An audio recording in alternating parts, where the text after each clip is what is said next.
Hello, I'm Professor Lieu. Welcome to our video.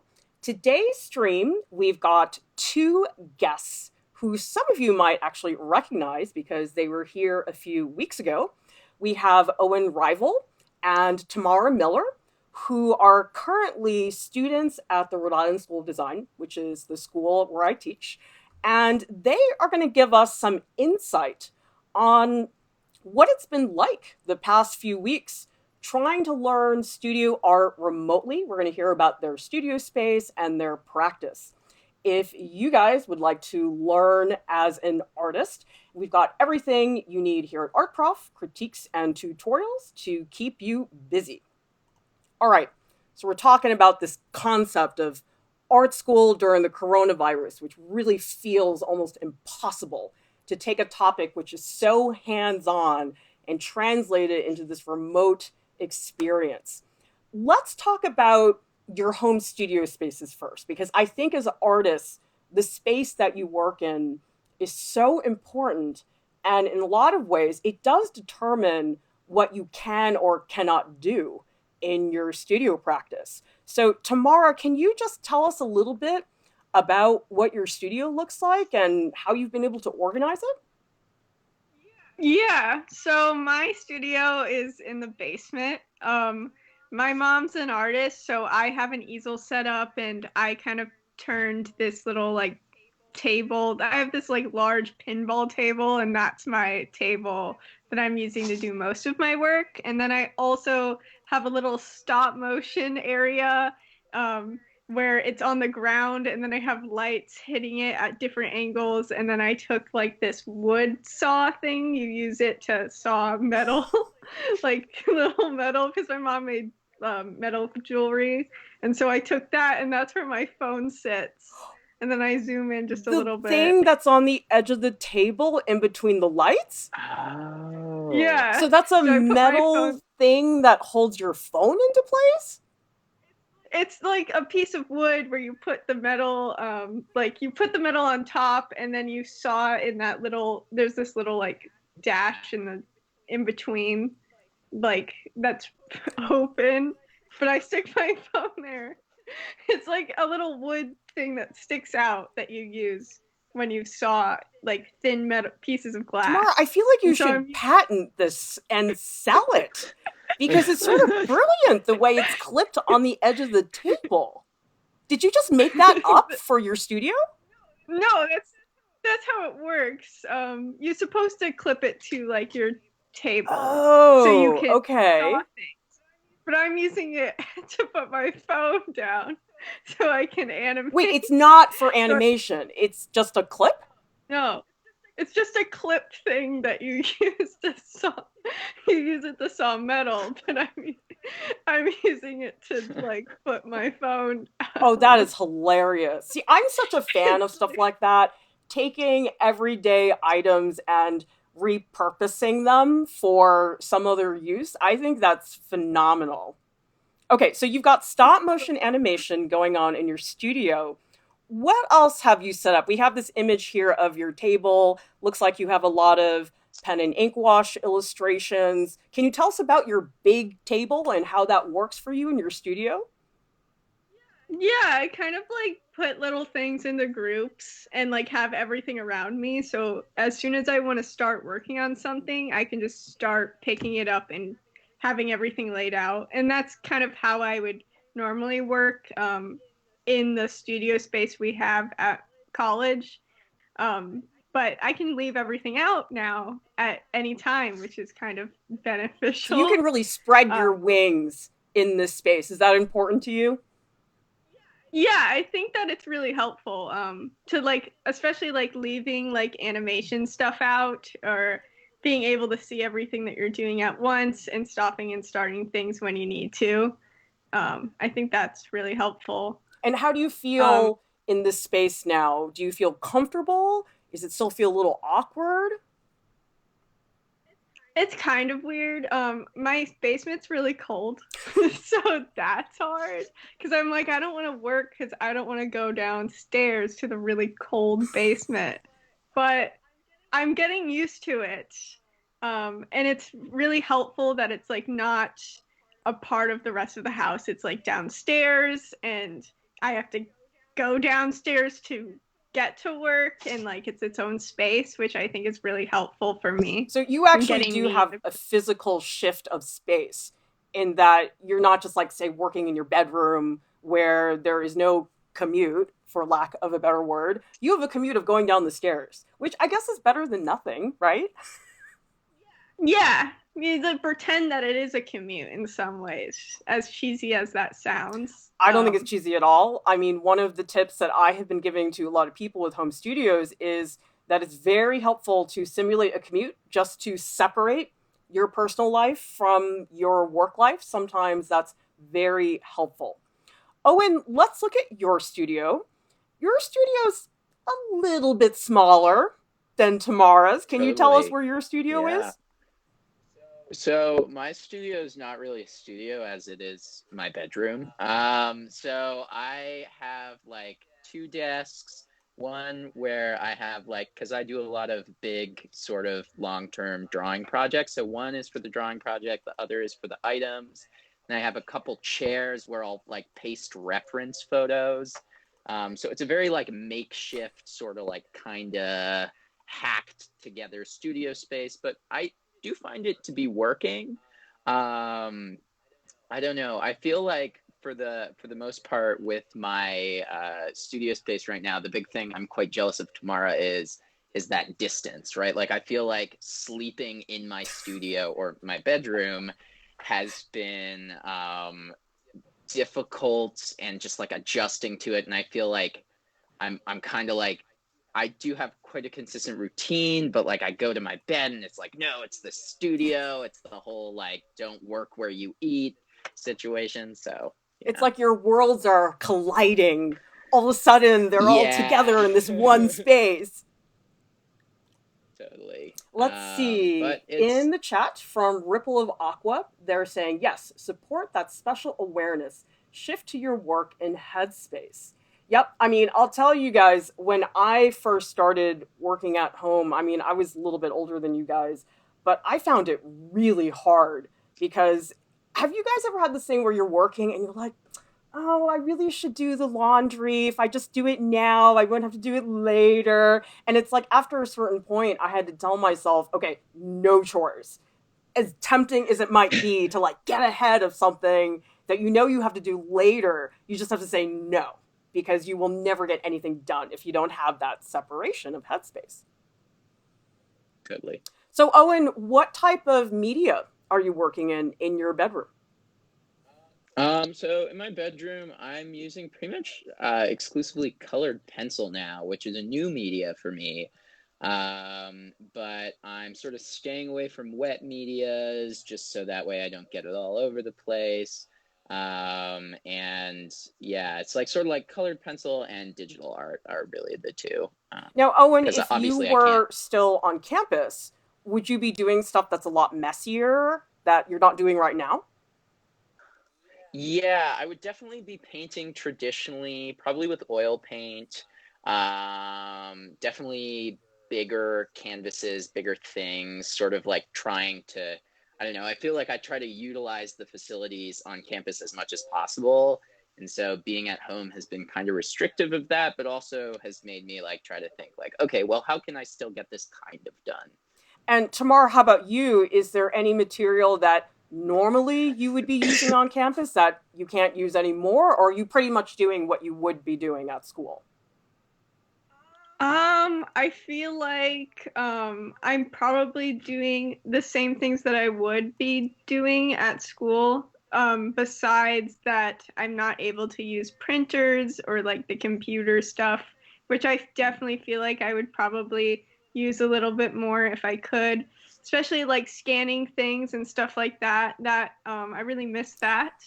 But besides that, I'm really lucky to have this space and have like these weird things, and I think that kind of opens me up to like wanting to try some weird stuff that I have down here, which is helpful. In the chat, Lisa is saying it's helpful to have work versus non-work clothes.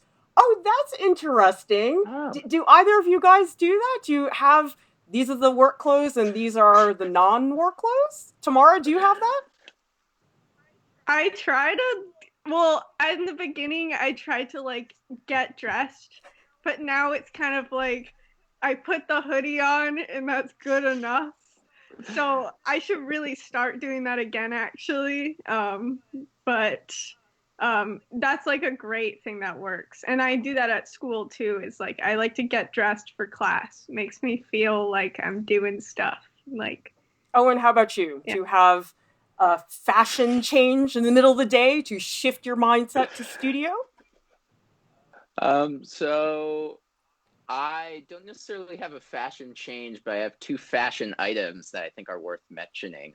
Number one, I have these SpongeBob SquarePants pajama pants that I have essentially just been living in and working in, and Why they're so SpongeBob? comfortable.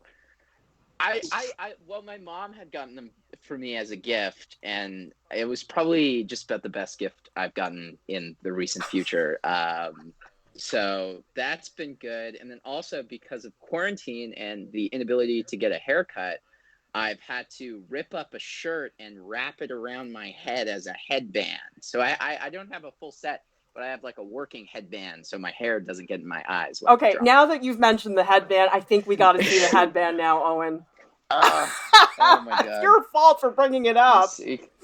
Oh, Ivan there it Delgado is. is saying, what are some good examples of things you could do to create that separation of headspace? For example, going on walks or other activities that would help. That's not as dorky as it sounded when you described it. I think that's acceptable fashion for an art student. Owen, what do you think, Tamara? Yeah.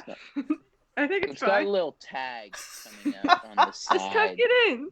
Yeah, I can do a little tuck in The there. things we do for our artwork, can you believe that? Well, Ivan, I can tell you for me, I have to physically be outside. Do you guys ever do that? Because like I'll just like walk around the block. I won't even like go anywhere. There's something about the fresh air that just wakes me up. And sometimes I'm not always in the mood to be woken up in that way. But after I come back inside the house, I feel like I've gone somewhere. So that's what we've talked about earlier about simulating a commute. And that's helped me a lot because, wow, being in your pajamas feels great for like 2 days. And then once you've done it more than 2 days in a row, you're sort of like, I don't think this is such a good idea anymore. So I've had to learn how to control that impulse. Okay. Owen, do you have a routine or do you just make it up as you go along? No, actually, so because I work in my room and there's no separation, I make sure to follow a really strict routine to sort of like counteract the difference of space. So every morning I'll get up at about 6:30. I'll, brush my teeth, get ready for that, and then I'll start working at about 7. Then from 7 to 9, I just kind of work straight, and then I eat breakfast, and then I go back upstairs. I work for another 2 hours, and then I go downstairs and I take an hour-long break, sort of, going outside. I've been trying to play basketball. I'm not very good at it, but, it's something. Oh my God, I make like 1 in every 30 shots, but it's a different subject. So I'll do that, and then I'll come back and I'll sort of repeat the same thing in the afternoon. So I'll work for 2 hours, and when I'm working, I'm really focused. I'm just focusing on what I'm doing. I'm not letting like social media or the news or anything like that distract me. And then I'll take sort of a short break and another 2 hours. And by the end of the day, I feel pretty spent. I've kind of like worked enough. And so that's when I'll call my friends, I'll spend time with my family, and then go from there. Oh, and that's a pretty rigid schedule. How do you keep that up? Because I think, as we all know, when you work at home, there's so many temptations surrounding you. I mean, some days I feel like my phone is this like horrible demon that's like, check me now. Don't you want to see your YouTube stats? It's just like, oh my God, it's just the worst thing. So do you set alarms on your phone, or like, how did you get yourself to actually stick to that schedule? Yeah, so I essentially did that exactly. One thing I would recommend if you're trying to set up a schedule like that is just, see what I did was I set a stopwatch timer and I saw how long I could work before I started getting, and I think all of us artists know this, we get to that point where you're like, oh, okay, like I can't look at this anymore. Like this is too much. And so I checked it out and it was about an hour. So what I'll do is I'll set a timer for an hour so I am keeping myself to that. And then once the alarm goes off, I don't care if I'm like, oh, I love what I'm doing. This is so much fun. I just get up, I leave the room, I set another timer for a break, and then I come back and repeat. So I think it's, by having that timer there, it really helps me. And also, in the situation where I'm living with, if I have a timer, it's also similar to saying, oh, well, I'm in class right now, or I have this commitment I've made to work for this long. And I think as an art student right now, I have a lot of homework and a lot of things to do. So that's why I'm working so much. But you can also totally do this where you're like, I'm trying to pick up drawing as a hobby. I want to draw for an hour every day. So just time it. I feel like that is a really good way to track your progress and stay dedicated. Let's see. Unicorn Creation says, I think it is really hard to work on the floor because it's a bit uncomfortable, in my opinion. I could never do that, Unicorn Creation. Oh my God, never I in feel a like my million years. back would fall apart in 2 seconds. You guys could probably get away with it because you're like less than half my age. But for me, that would be impossible. Ripple of Aqua saying, I have my studio space, my bedroom. Now that this virus thing is going on, I'm having to work from home in my room as well. Any further advice to separate relaxing time, work time, and studio time? Well, I think Owen makes a really good point about setting alarms because you guys should see my phone. My phone is like 15 alarms a day, and it's really dumb stuff. Like, I actually set 2 alarms today to text Owen and Tamara to remind them that we have a stream today. It's like that ridiculous. So I do a lot of that because sometimes I'm spacing out and I forget, oh no, I have to go do this right now. The other thing I do, I take my phone and I put it in another room because the second my phone is within an arm's reach, I'm on Instagram or I'm on YouTube watching X-Men clips, and then it's like 3 hours are just gone. So you have to sort of know when to resist the temptation. Like, Tamara, do you have your phone next to you when you work in the studio or not? I keep it in the same room. It depends on how focused I am. Sometimes I'm like, I can have my phone next to me, but sometimes I need to put it away and I put it like on the floor, like across the room or something, and have it charging. Because it's also like nerve-wracking to have all those notifications up all the time anyways.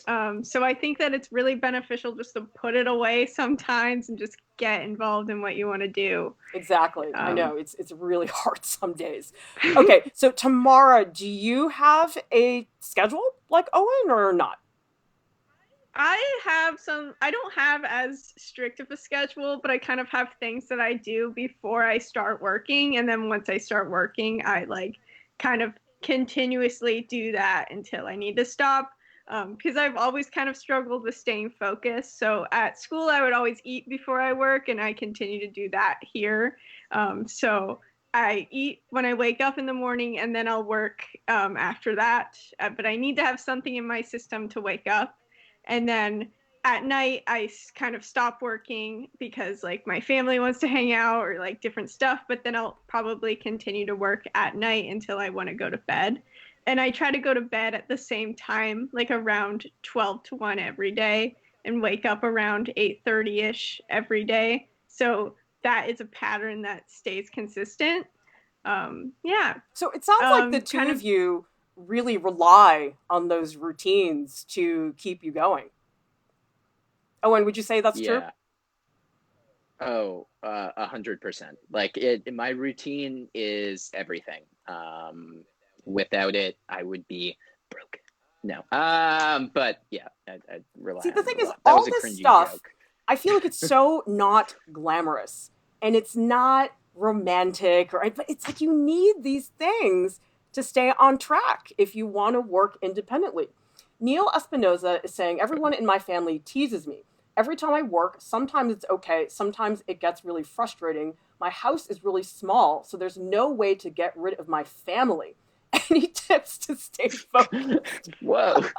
Well, Neil, I feel you, okay? Because my daughter decided that she didn't want to be in the same room with her older sister a couple months ago. And so I got kicked out of my office, which was the one enclosed room. And I'm now in this strange multi purpose room, which is next to the kitchen, but there's no door. And then the other doors are to the garage and the bathroom. And so people are always like cutting through to get things. It's just like, oh my God, it's like the worst. And so I feel like my whole day is just constant interruptions. So I find it really hard to do. I would say to stay focused, you know what helps me is to listen to like a podcast, like something that has a beginning and an end. Because if I just listen to music, that's really easy to interrupt because it doesn't matter if I stop in the middle of a song. But have you guys ever like listened to a podcast and you get so into it that you're like, oh, no, I got to finish listening to this whole episode. I can't stop working until I'm done with that. And so if you get a podcast that's like just the right length that you want to be working, let's say it's an hour, I think that can be very helpful.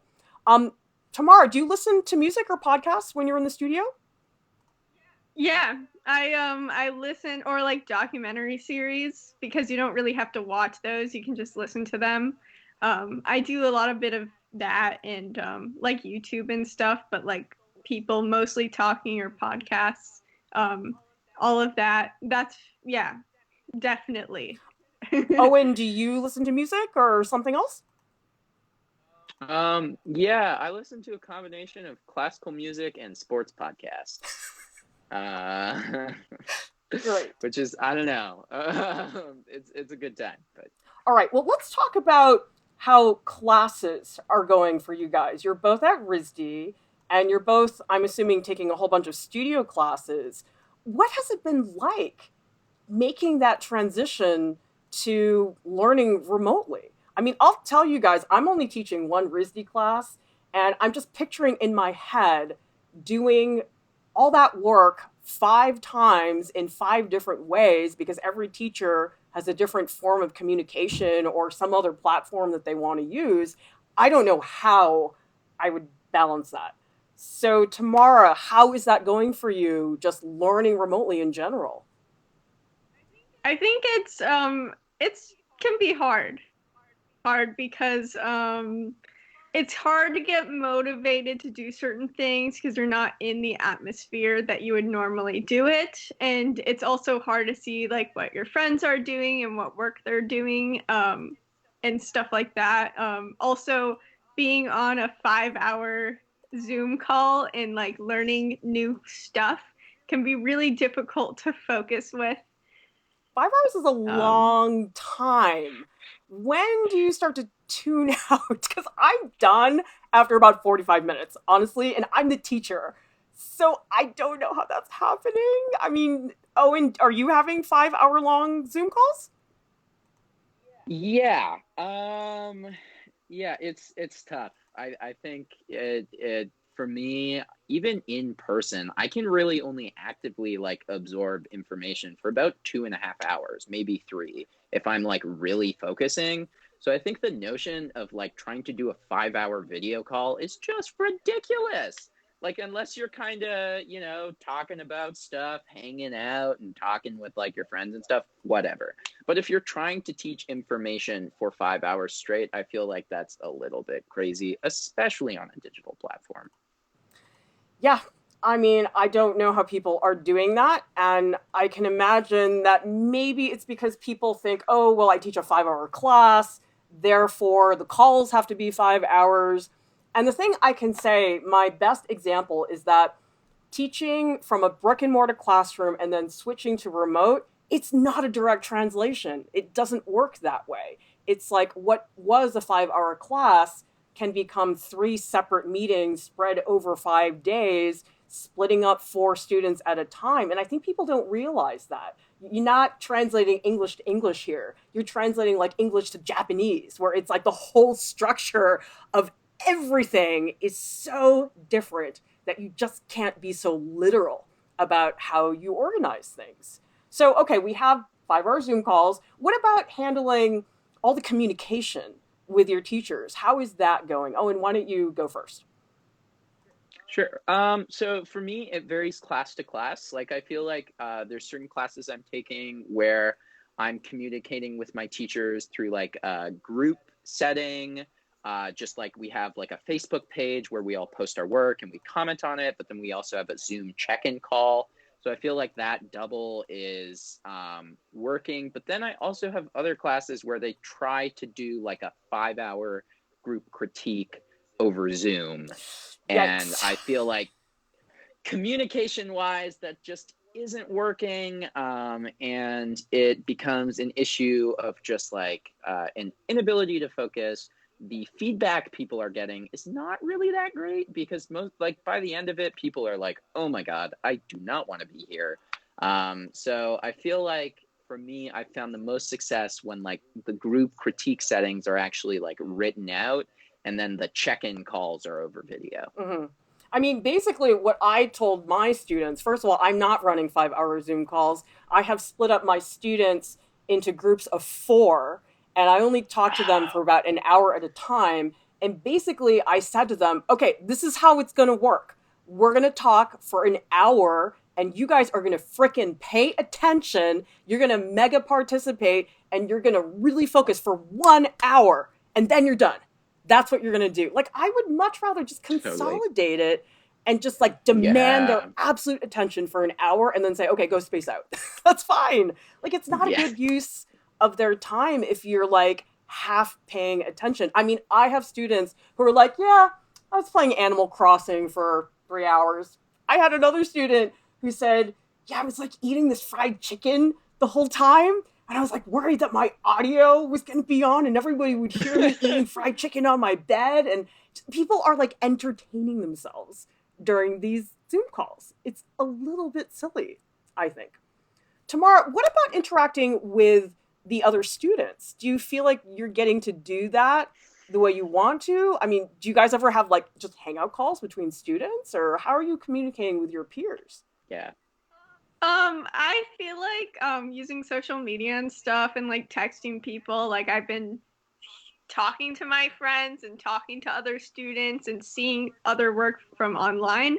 But like when it comes to seeing my classmates' work, I think that it's a little bit less than what I would see at RISD, just because I don't really talk about the work in class anymore, or see what people are bringing in, or seeing people work on that. But like among my friends, like yes, I don't feel like isolated from the community. I just feel like I haven't really seen a lot of work from like my classmates, and I think that's just because of the way that like my classes are set up. Because I do have classes where it's more of a one-on-one critique, where it's like an audio video of the teacher talking about the work, and the only way I'd see other people's work is if I go into their folder and look at their Do you feel like work. you're snooping or something when you do that? A little bit. I mean, like, I know other people are doing it too, but it is a little weird because, like, I know that, like, we're allowed to do it and that our teacher wants us to do it, but it still doesn't feel like it's an open conversation as it used to be. That's a real bummer because I feel like one of the biggest reasons to go art school is just you see so much work just everywhere, every class. Every week you're having a critique, you're seeing shows on campus. It's just incredible. And feeling like, oh man, I'm only seeing like 5% of what's actually being produced. It's a bummer because you can't assume that everybody's going to post their stuff on social media. In fact, the stuff that they're not posting on social media is sometimes the more interesting stuff because people are always wanting to post like Yeah. their most polished things or the thing that they think is going to get the best reaction. So, Owen, are you getting to see other people's work or are you having a similar experience? I'm definitely having a similar experience to that. The only class for me where I'm like really getting to see people's work and stuff and go really into depth, there's actually only 5 people in that class. And it's also, I realized after you said you had those meetings with only like 4 students, why this class is probably working the best, because it's a small group. But yeah, in terms of seeing other people's work, it's definitely not nearly the same. Like, I feel like a lot of people, like you were saying, on Instagram just kind of post work for validation. I mean, oh my God, that's why I am on and off Instagram all the time, because I'm like, oh, I need to be validated by these likes. And it's, you know, we're keeping it real here. It's just, you know, it's tough to really assess that as an actual platform for, you know, how people are creating, what people are doing. One of my favorite things about going to school is like, you can just be in the studio and you can peep over your friend's shoulder and you'd be like, that's pretty cool. And another friend, that's pretty cool. And then you're like, I like some of that. I like some of that. I'm going to use that in my piece. So it's like you're all kind of working as one sort of incubator. And I feel like that's hard to simulate online. I'll tell you guys what I miss the most about interacting with students right now. I mean, don't get me wrong. I love the teaching part. The teaching part is great. But I miss those like little silly conversations we'd have with each other during break where we're talking about celebrity crushes or the latest movie. Or I miss that. That's the type of thing you can't replicate remotely, which is a real bummer. And I do feel that I'm probably not going to get to know my students that well this semester, which is a real bummer, because I feel that one thing I really like about the brick and mortar classroom is fostering close connections with students. And without that FaceTime, really, really hard. Nani is saying, I think that online courses only works when there's a specific plan to maintain and focus students. I definitely agree. I was saying before that when you're in a brick and mortar classroom, you can be spontaneous and you can be, oh, I think we'll do this right now because you guys are stinking it up at this gesture drawing and I think you need a lecture right now. Like, I can totally do that. But online, you can't do that. Like, you really need things very much streamlined in advance. Let's see. Wow, got a lot of people in the chat. Annie Helgelson is saying, the one thing I didn't expect about online classes is how awkward they are. Is that the case, Owen? Is it awkward? Again, I think in the larger classes, yes, and the smaller classes, no. Like, I think it's awkward when there are 20 people in a video call and they're kind of all like, you know, half of them are muted with their video off and the other half are just sitting there silently like this. And then, you know, it's just so like, you're like, Jesus. But then I find with the small classes, it's more like, hey, how's it going? Like, there's only 5 of us here. So, you know, we can totally have those conversations you were talking about like weird stories. Like last week, my professor was like, you know, he looked in my room and saw I had a glass duck and he was like, oh, I have a collection of glass ducks. And then he just like started showing us his collection of glass ducks. And I was like, this is kind of something we would have never got to see in person. So that's kind of, I don't know. I can tell you guys, but yeah, my class got to meet my guinea pigs. They would never have gone to meet my guinea pigs, Fluffy, Jub Jub, and Wheat. So there's a little bit of a silver lining. Tamara, what about you? Has it been awkward in a similar way or not? It depends on the class. I mean, one of my classes, it was like the first week my Wi-Fi turned off in the middle of class, like during my critique. And it like, we kept going in and out and like the waiting room on Zoom was open. So I had to text my friend to tell the teacher to let me in. And then I would get kicked out again. And it was just like super awkward. I felt really bad. And like, you just can't control things like that. And then of course, seeing everyone like stuffed up and like in not having their audio on or like having like the fire like in their background, like they make like the backgrounds funny and stuff. Like it's just very surreal, I think, for like really everyone. And it's there is that like that barrier between it because we're not really in a class, like in a space. We're all in different spaces, so it is kind of strange. Let's see. Lindsay Hobart is saying, one of my professors isn't tech savvy. he has given up and canceled all our work for the remainder of the semester. Yikes. That's not so cool, in my opinion. I mean, what I've said to the students is, look, the work is here. You do what you can. And if you want me to kick your butt, I will. Just tell me. And if you want me to lay off, I will. I will accommodate you. I mean, this is like the opposite of what I'm usually like during a normal semester, but this is not a normal semester. There's nothing normal about any of this. Salty person saying, the calls used to be awkward, but the teachers' kids kept coming into the video and we started feeling less awkward. Oh my gosh, that is really funny. That. And Annie is saying, just staring at the whole class silently while the teachers fumble with new technology is just so cringy. I feel bad for that. Owen, have you watched this fumbling, or are your teachers pretty on top of it with the tech? Oh my God, yeah. Teachers, some teachers are new to this stuff. Some teachers didn't have a cell phone before this thing happened. So, it's funny because they actually won't be running the class. They'll have someone else running their class for them. And every 5 seconds, they'll be like, hey, Bob, come over here, fix this. And like nothing will really be wrong, but they'll just keep calling for this person. And then I feel bad for the person because I'm like, oh, I can't believe you have to deal with this. But also at the same time, it's like, yeah, it's funny though. It's definitely funny. Oh my goodness. That is really cringy. All right, Tamara, what is your number one tip for other art students out there trying to learn remotely? What would you say to them that you think would be helpful to get through this as best as we possibly can? Because I'm telling students, just do the best you can.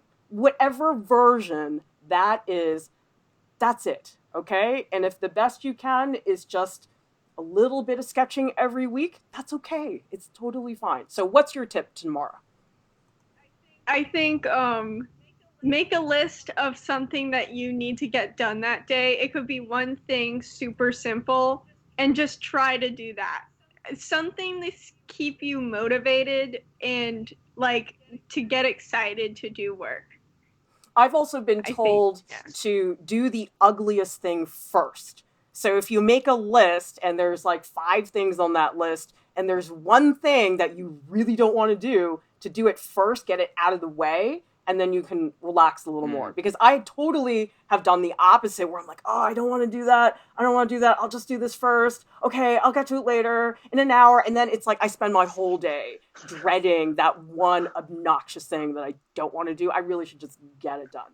Okay, Owen, what is one of your tips for students trying to learn remotely right now? Sure.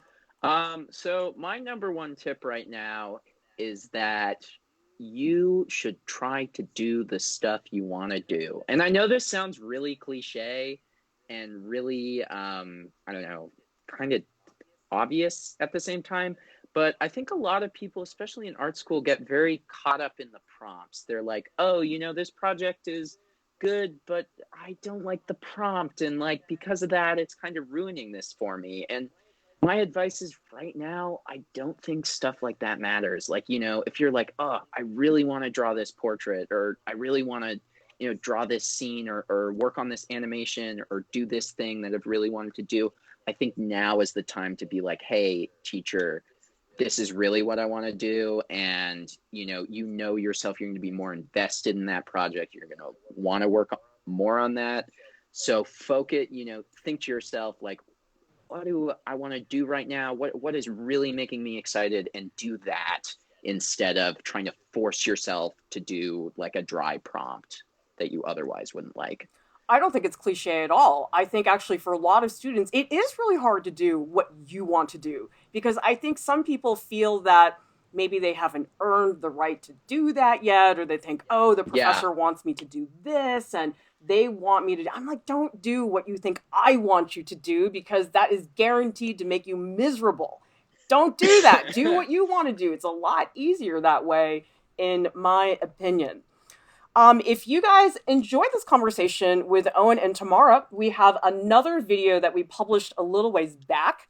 3 tips for teaching art online from Tamara and Owen to their teachers. So any of you guys who are teachers right now, This is a really good stream. I learned a lot.